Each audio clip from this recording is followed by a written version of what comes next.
Hello, my name is Lola, and I'm going to be reacting to Three True New House Horror Stories Animated by IMR, what is it? Scary Tales. Sorry, I forgot the name. My bad. uh, yeah, I remember when I first moved into my new house. How old was I? I was like 10 or 11, and I was not comfortable with it at all for like the first week. Like I could barely even sleep in it, and it took some time to get over it.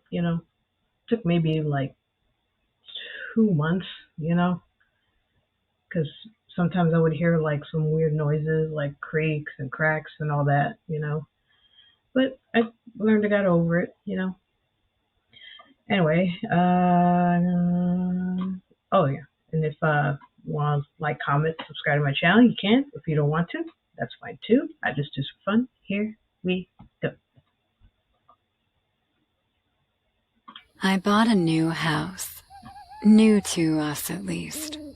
The house is 60 years old and comes with Damn, that's a whole house. Jesus. all the wonderful trappings of an older home. Damaged walls, dirty closets, a leaky roof, and a group of mice. The thing that annoys me the most, though, is the growth chart of the previous residents' children. On the wall of the master bedroom closet are successive tick marks, in pen, not pencil, because they were horrible people who had no respect for their home. Each one was named and dated. Timothy, 1083. Krabby, 585. My husband. I used to do that too. Like, that doesn't mean that we don't respect our home. We don't love our house. That's not what that means.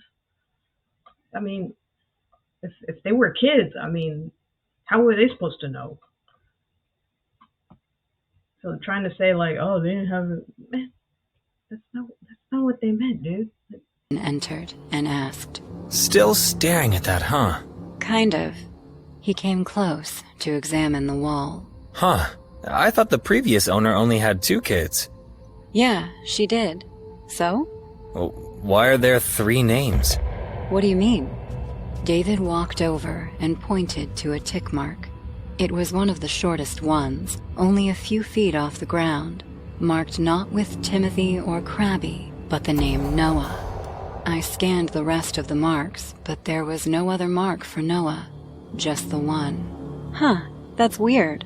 Maybe they had a child that died young. Oh no, it's probably not that. Probably a friend just wanted to be measured or something. Maybe. I already felt badly for the previous owner. She was an older woman, or so we heard, and this house had been in foreclosure when we bought it.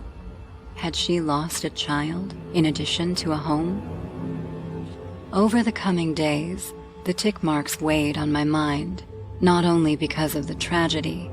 David and I were in the midst of trying to conceive our first child, and the tick marks felt like a cruel mockery of how long it was taking. And so, every time I opened the closet to get dressed, my eyes shot down to that one tick mark, Noah. Sometimes I'd be depressed about not being pregnant. Can we paint the closet? Yeah, I guess. But, it'd be better to do that in a few months when I'm off or... Please, it's really bothering me. He sighed. Okay, sure. So... And why not fix the rest of the house while you're at it, dude? Since y'all got all these leaks and all that. We picked up the paint, a beautiful blue color, like the color of the sky in the morning. The next day, after breakfast, I went back up to the bedroom and began emptying the closet. I was halfway through my rack when I saw it. A little bit of red cloth poked out from all the business grays and whites of my wardrobe. I pushed apart the hangers. What? On the rack hung a kid's outfit, a red shirt and denim overalls. It looked old, but not old in a worn way. It was crisp and clean, but the denim was faded, and the style of the shirt looked dated. David? I asked. He turned from his clothes, an old t-shirt hooked on his arm. What? What's this? Huh. I have no idea. Maybe the owners left it here? I'm pretty sure the closet was empty when we moved in. Maybe we missed it. I think I would have noticed it. Okay, well, either way, I'll just go throw it out. I tried to forget about it. Ooh, We got I think busy you guys are painting haunted the by a house. ghost kid. I waited a few days to put my clothes back. Y'all haunted I by didn't dead- want them dead all to kid, smell man. like paint. It was on Wednesday, and with clothes on my arm, I swung the door open and froze. What? There, at the end of the closet where the tick marks used to be, only one remained. Noah, 1079. The others were completely gone, painted over, but that one remained as if it had bled right through the coats of paint. David! He was there in seconds. Are you okay? Carrie!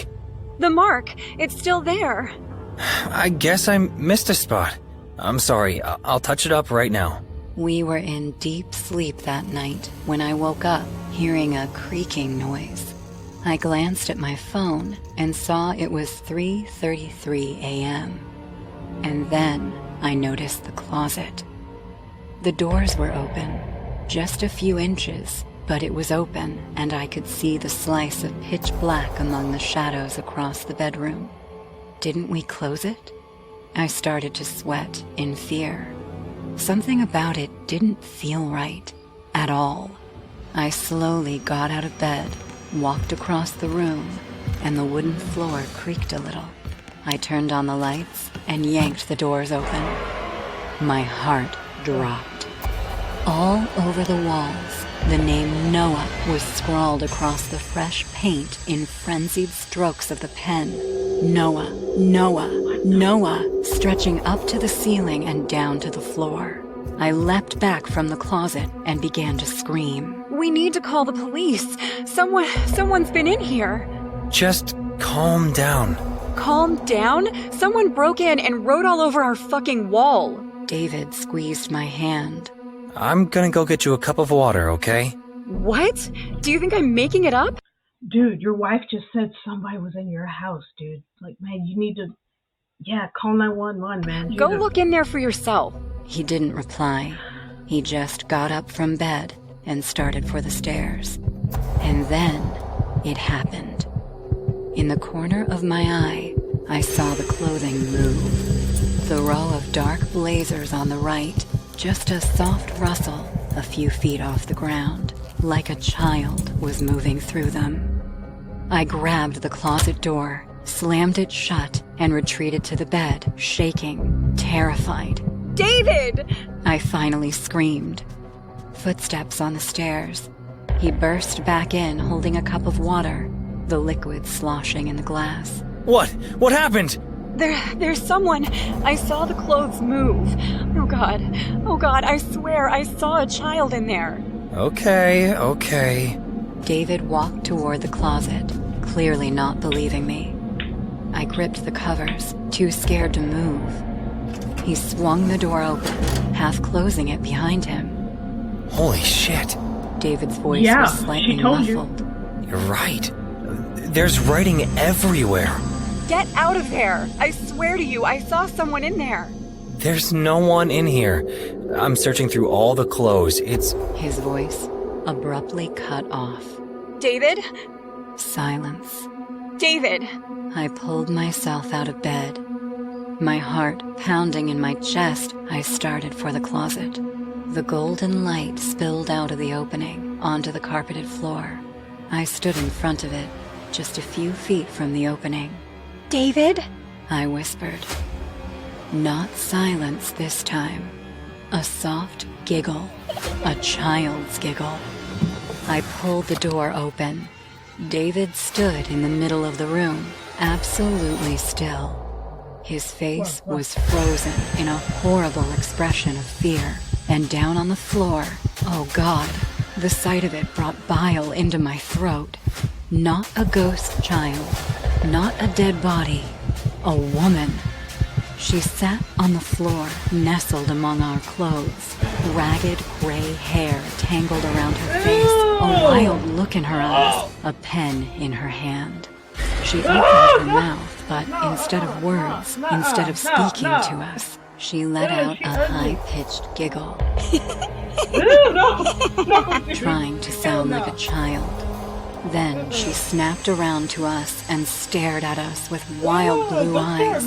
She whispered, "This is home, and you have taken it." David screamed, and we both came out of the closet, locking it behind us. The cops came after 15 minutes. They took that old woman into custody, and later she was identified as the previous family's housemaid. She and the owner had an illicit affair, the result of which was their son, Noah. But one day, the owner's wife found out the truth, and she killed the boy. The body was never found, though, and the maid lost her mind. She was sent to a mental institution to get looked after. The cops are hoping, once her condition betters, she'll be able to tell them herself what exactly happened with Noah. Hey guys, I hope you're enjoying the video. If so, please leave a like. And also, a small percentage of people that watch my videos are actually subscribed. If you want to support this channel and make this channel reach the 1 million mark, please consider subscribing. It's free and you can change your mind later. Enjoy. Yeah, that really shows what can happen to a parent after losing a child. Like, man, losing a child, like, man, that's something that, man, like, I wouldn't wish on anybody, man, you know? And you know, that's something that you just can't never recover from, man. Like, no matter, they say time heals all wounds, but that's a wound that no amount of time can heal, man. That's something that sticks with you till you die, man. Jesus, man. On the story too, I guess. Jesus Christ. That first one. Moving into a new home can be a very stressful situation, especially when you're a single. For real, that's scarier than any ghost or demon or poltergeist, man. Finding somebody living in the house that you're living in, that you did not know they were there. Like, oh my God. That's terrifying, man. Anyway, I'm sorry. Let's react to the second one. Yeah, there you go. Moving into a new home can be a very stressful situation, especially when you're a single parent. My wife passed away in a car accident several years ago, and Thomas, our son, was too young to remember her. At that time, we had a plan to move together to a beautiful house in a gated community. And to honor her, I worked as hard as I could. And even though it took a few years, I managed to buy it. My mother, Carmen, was a very old woman, so she agreed to move in with us, as she would be a great help in taking care of little Thomas. Aww. I took a few days off work and started the move on my own. Thomas was very well behaved, so I could leave him with Carmen while I finished moving. Everything was going great until one night, before going back to my mother's house. Someone rang the doorbell of my new house. "Do you need something, sir?" I spoke to him from behind the door with distrust. There was no way I was gonna let this freak in. Nice to meet you, new neighbor. I just came to say hello. My name is the Watcher. The voice of the man behind the door terrified me, but I managed to keep my composure and answer him. Nice to meet you, Mr. the Watcher. Dude, you need to call the cops, man. Get a gun, man. Do something, man. Don't just stand there and conversate with them, man. If you don't mind, I gotta get on with the move. Oh, I didn't mean to interrupt. My apologies. Before I go, let me give you a warning. This house is very important to my family. My grandparents watched over it for generations. My father did too before he passed away, and my son will do it when I am no longer in this world. But for now, I am in charge. So, I must ask you to desist from moving. Listen, I don't know who the hell you think you are, but I'm not going anywhere. So why don't you get off my property before I get you off, you damn lunatic? Very well then. Nice to meet you. I'm sure I'll be seeing you and your family soon. Furious at this response, I inserted the key in the door, unlocked it, and confronted this person. Why? What did you just say? But when I opened the door, there was Why would you do that, dude? That dude could have a knife or a gun. And why are you gonna open the door? Why? For real, at that point, call the cops, man. Something. Jesus. no one there. This person had already left. A few days later, my family and I moved in. Thomas was very happy with his new house, but no matter how much time we spent there, I wasn't going to forget about the encounter with this guy. As the days went by, strange things began to happen. I felt I was being watched at all times. I saw silhouettes at night and even heard voices in empty rooms. I was the only one in my family that noticed this. Was I paranoid? Or was I just more alert? Whatever the answer, I wasn't going to take any chances, so I set up cameras all over the house. The cameras were connected to my cell phone, so when I went to work, I could see everything that went on in my house. The worst day of my life would come just 3 weeks after I moved in. I was having coffee in my office, as there wasn't much going on that day. Bored, I decided to take a look at the cameras, but something caught my attention. The camera in Thomas's room wasn't working. I looked all over the house for my son, but no camera could find him. I saw Mom in the dining room, so I called her. Hey, Mom, could you see if Thomas is okay? He's in his room, but the camera isn't working. You should relax a little, son. Thomas is very responsible. He won't get in trouble. I know. I won't bother you with this too often. It's just now that we just moved in. I hid my encounter with the Watcher from her. I didn't want to scare her. All right, I'll go see if he's okay, and I'll call you. You stay calm. Thank you, Mom. I felt more relieved. I could see through the cameras how my mom stood up with difficulty and went to the stairs. Meanwhile, it occurred to me to see if the microphone of Thomas's camera was still working. And to my terror, it was working perfectly. The house has chosen you, little Thomas. Your destiny could have been another, but the greed of your father ended up marking your destiny. That was the voice of the Watcher. He was in Thomas's room. Not only could I hear him, but I could hear the faint cries and babblings of a child. Had he done something to my son? I ran out of my office, spilling coffee all over my desk. Call the cops, dude. And with my car keys in hand, I called the police and told them everything. I also tried to call Carmen, but she didn't pick up. As soon as I got into my car, I accelerated with all my strength and looked at the cameras almost without paying attention to the road. The only camera where something was happening was the one on the stairs, where I could see Carmen climbing them slowly. While the camera focused on my mother, I heard my son's babbling and the voice of the psychopath in the background. You should know that the house has a life of its own. It's a secret that we pass down from generation to generation in my family. The house is angry. The house rejects dirty people like you, your father, and even your sweet grandmother. But don't worry, little one. I know a way to purify all of you. It's the one your father chose, and thanks to him, you can be part of the house forever. Listening to this psychopath only made me accelerate faster and faster. I needed to save my family. My mother could do nothing against this man. Without realizing I had condemned her too. What was I thinking?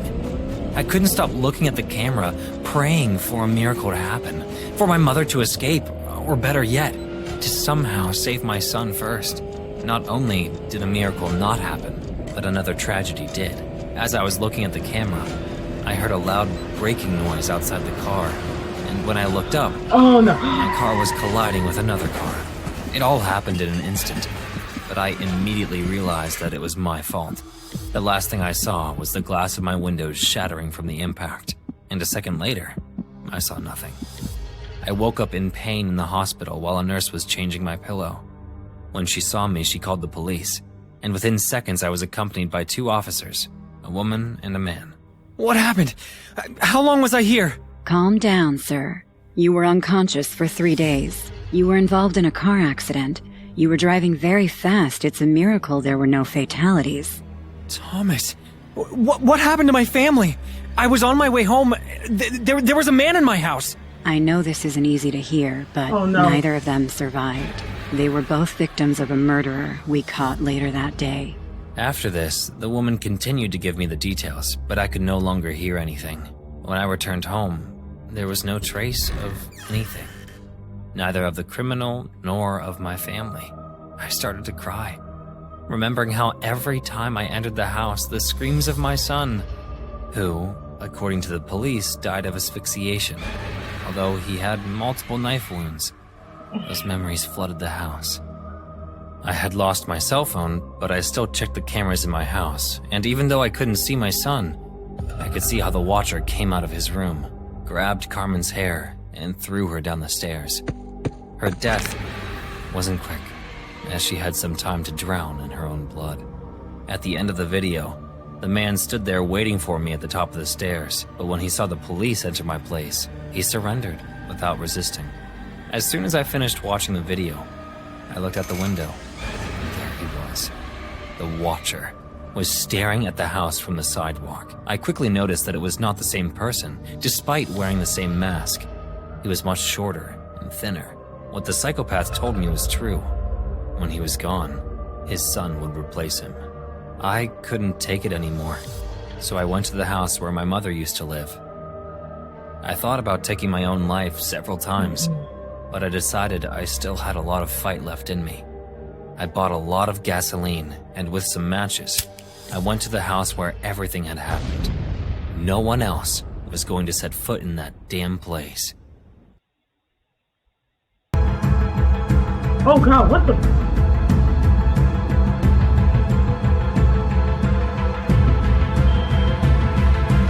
Oh Jesus! Oh god. The story you're about to see is inspired by true events. This happened in the early days of our marriage. My husband and I were looking for a comfy house in a good neighborhood. It was hard to find the perfect home, but we got lucky. At least, that's what I thought. The house was more than beautiful. A 2-story house with a pool in the backyard and a small garden in the front. We threw a small housewarming party, inviting our close friends and family. My husband, Marlon, loves taking videos and pictures at any social events. That day, too, he roamed around the backyard, holding his camera and recording all the guests. Everyone danced, got drunk, and played volleyball in the pool. Marlon and I were sitting in the corner, watching everyone feel so happy. He kissed me on the forehead. We were excited about our new life together. My friends forced Marlon to carry me inside the house. Marlon did, and my brother took a video of us. We all had dinner after that, and everyone left. I changed into my pajamas, and we called it a night. The next morning, when I woke up, I saw Marlon's note stuck to the bedstand. Didn't want to wake you up. I had breakfast. I'll see you at dinner, love. Take care. A smile came to my face, and I got down from the bed. I went to the kitchen, made some bread, bacon, and eggs, and poured a glass of orange juice, then sat down on the couch to eat. The house felt so quiet. It was morning, and I could see the birds flying in the sky from the window, but I couldn't hear them. The house felt like a different world altogether. Suddenly, I heard a low thud in the bedroom. I went to check and found Marlon's camera on the floor. It must have fallen off the bedstand. I went back to the couch and started playing the videos of our party. At one point, the house entering moment popped up, and I played it. Marlon was carrying me in his arms, and I was laughing. The door of the house was open behind us, and suddenly, a close shiver ran down my spine. I paused the video and rewound it a little, and there it was, a weird-looking woman figure peeking behind the door, and then it disappeared in a wink.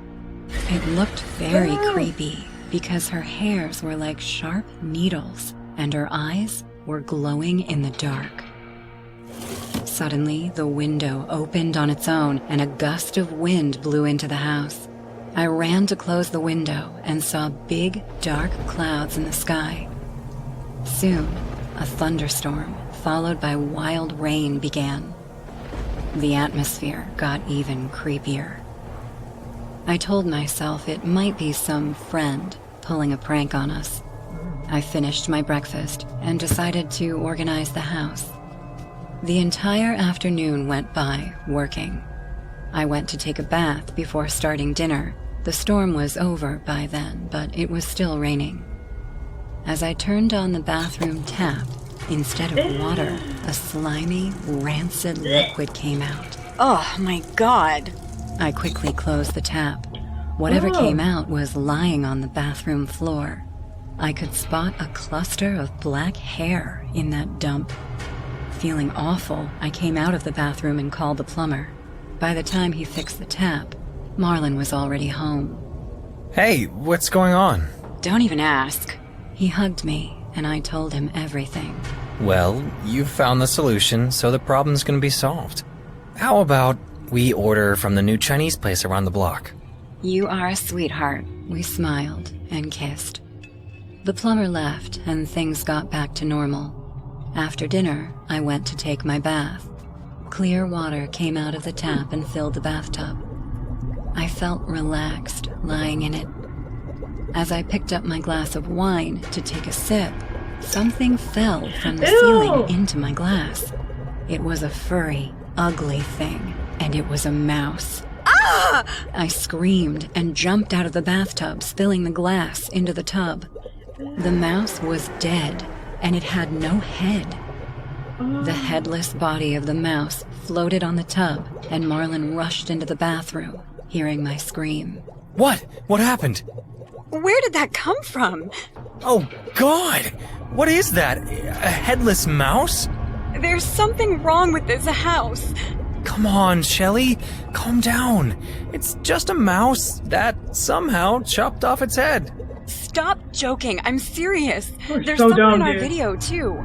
Now you are overthinking, I guess. I can show you. I grabbed his camera and showed it to him. Marlon wrote it off, saying it was someone at the party, and we fought, and I decided to sleep on the couch. It was probably around 2 or 3 a.m. when I felt pressure on my neck. As I opened my eyes, I saw Marlon standing next to the couch, holding a knife in one hand and choking me with the other. His eyes were white, like he was possessed by something evil. I gagged and screamed. Marlon! Marlon! He woke up from the trance and let me go immediately. He was shocked to notice a knife in his hand. I started crying. What were you? You were trying to kill me? No. No! What the? How did I get here? Before I could explain, a demonic low growl took place. And I did not doubt that the sound came from my dear husband, Marlon. His body language changed in a wink. He became still, facing the ground. He started breathing heavily while making that repressed growl. Marlon, what is happening to you? I got up from the couch and slowly backed toward the main door when Leave a the house. shadowy Leave the woman house. figure rushed out of Marlon's body and came running at me. Her eyes were glowing in the dark, and her hairs were sharp like needles. I saw Marlon collapse on the floor, and the shadow passed through me before I could even move a step. I felt excruciating pain all over my body. Blood came out of my nose as if some vein had popped inside my brain. Marlon was gagging while his body trembled in shock. I somehow walked to him and called out to him. After 10 minutes or so, he finally woke up. It felt like we had both survived a near-death experience. We left the house and went to stay with Marlon's parents, who lived close by. The next morning, when we came back for our stuff, we found the house in a mess. Everything was broken, shattered, torn into pieces like a tornado had gone through here. We left the house with whatever was remaining of our stuff and called the bank. The house came to us through a bank auction, so we never knew anything about its history. What the bank told us still gives me nightmares. The house was built by a man named Dalton Canick, who lived there with his wife, Paris. Paris was a suspicious woman with extreme anxiety. She would always think her husband was having an affair. The suspicion grew into an obsession, and one night, Paris murdered her husband in that house. When the cops came to arrest her, she had slit her wrists in that bathtub.